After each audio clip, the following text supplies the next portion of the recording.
Shalom Bapak Ibu dan Saudara, kita bersyukur pagi hari ini kita masih ada kesempatan untuk bersama-sama dalam merenungkan kebenaran firman Tuhan sebagai pegangan hidup kita.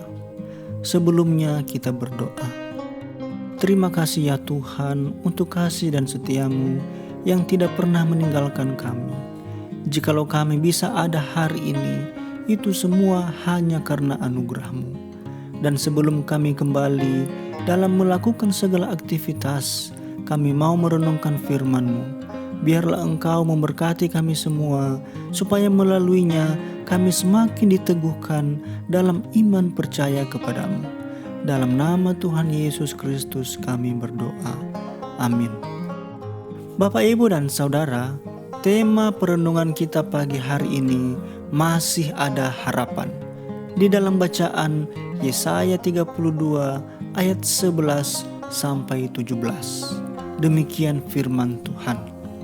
Gentarlah hai perempuan-perempuan yang hidup aman.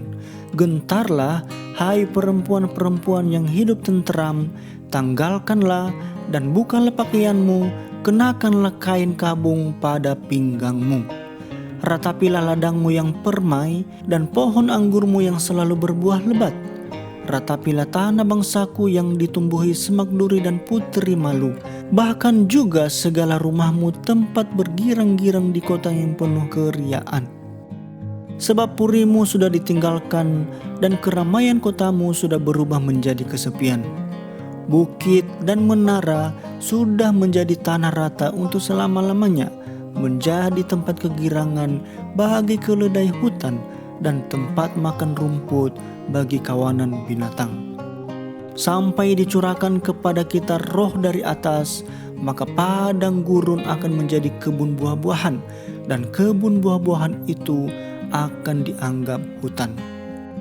Di padang gurun selalu akan berlaku keadilan, dan di kebun buah-buahan akan tetap ada kebenaran. Di mana ada kebenaran, di situ akan tumbuh damai sejahtera. Dan akibat kebenaran ialah ketenangan dan ketenteraman untuk selama-lamanya. Demikian jauh pembacaan firman Tuhan.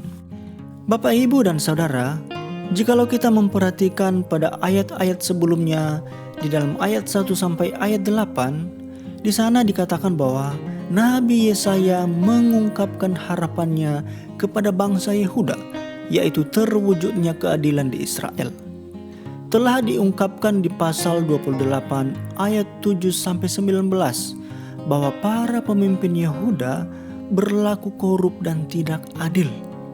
Karena itu, sang nabi mendambakan munculnya seorang raja yang berlaku adil, yang menegakkan pemerintahannya atas dasar keadilan.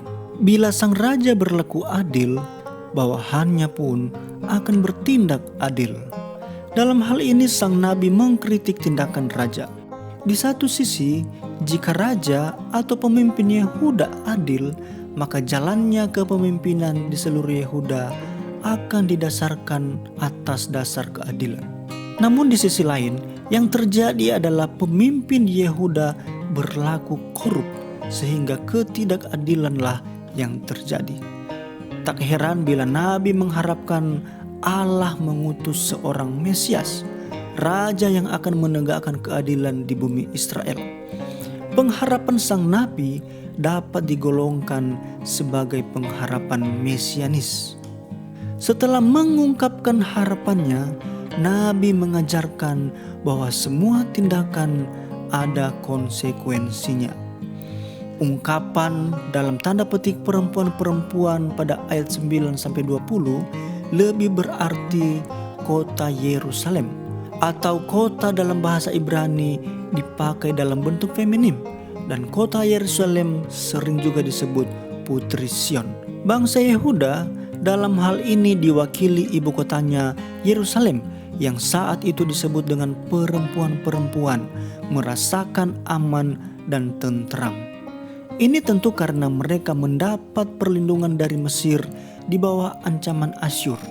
Namun keamanan itu bersifat semu, sebab mereka akan hancur jika memohon perlindungan dari yang bukan Tuhan. Akan tetapi ada saat Tuhan akan membela umatnya, dan akan menghancurkan keadilan di bumi Yehuda. Seperti yang dikatakan di dalam ayat 15 sampai ayat 20.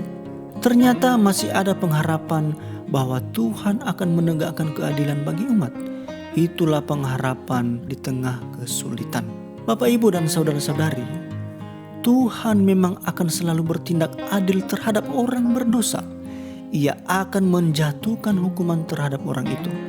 Namun, kesempatan untuk berbalik kepada Tuhan dan bertobat tidak pernah tertutup. Oleh karena itu, datanglah kepadanya. Amin. Untuk firman Tuhan kita berdoa. Biarlah firman-Mu ini menjadi rema dalam hidup kami ya Tuhan, sehingga kami terus-menerus menaruh harapan kepadamu dalam berbagai-bagai sukacita, tetapi juga dalam kesulitan yang kami hadapi. Tuhan, tolong kami supaya Roh Kudus-Mu selalu memberikan kami kekuatan. Amin.